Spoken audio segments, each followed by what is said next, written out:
So you saw the kit being erected. That has only taken one day, but what you may not have realized is that we've also put in some internal partition walls. So let's go inside the kit and have a look at that.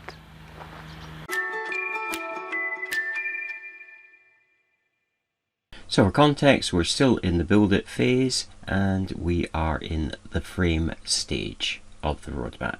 So here we have one of the stud walls here. This is actually going to be the area going into the kitchen. Currently here we're standing in what is going to be the hall of the building.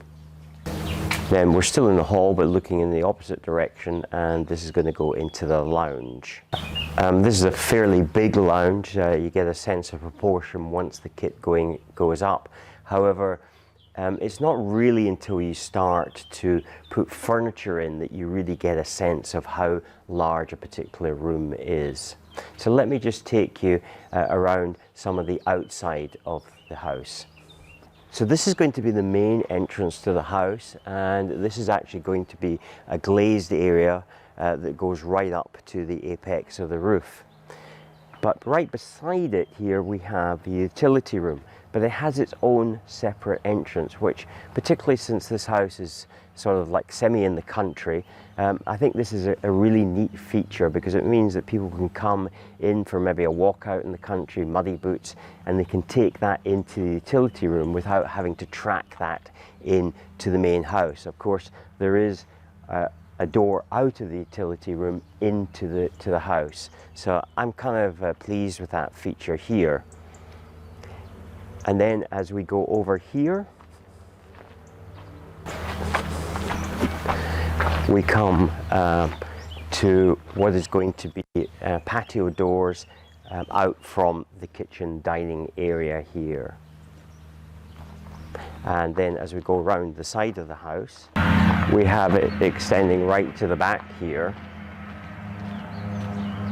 And so we come to the side of the house. There's going to be the back bedroom. There's going to be the ensuite, actually Jack and Jill toilet there, which will go out into the hall. So because all the bedrooms have ensuite, which is another nice feature of this house. And then as we go around to the back of the house,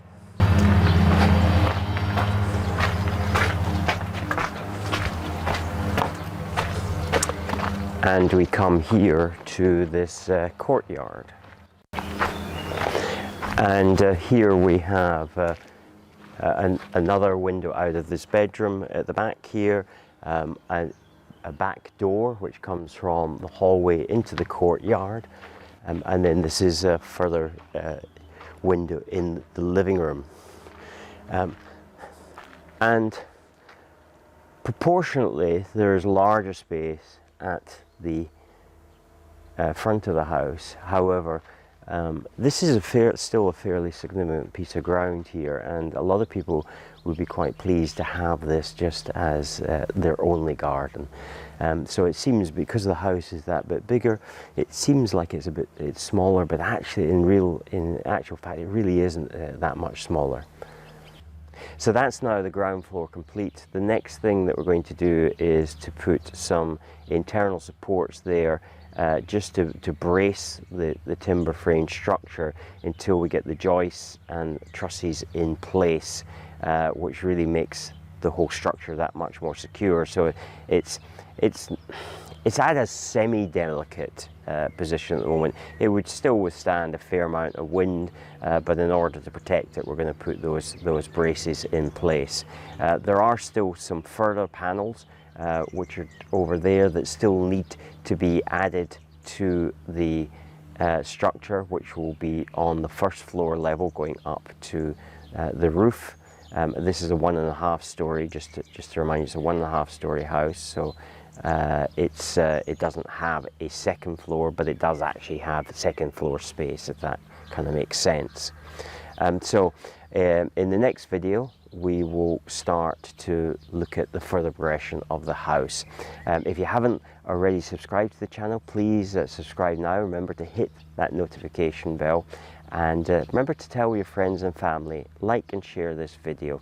And if you have any comments, concerns or questions, please put them in the comment section below and I promise that I will answer them. Look forward to seeing you in the next video.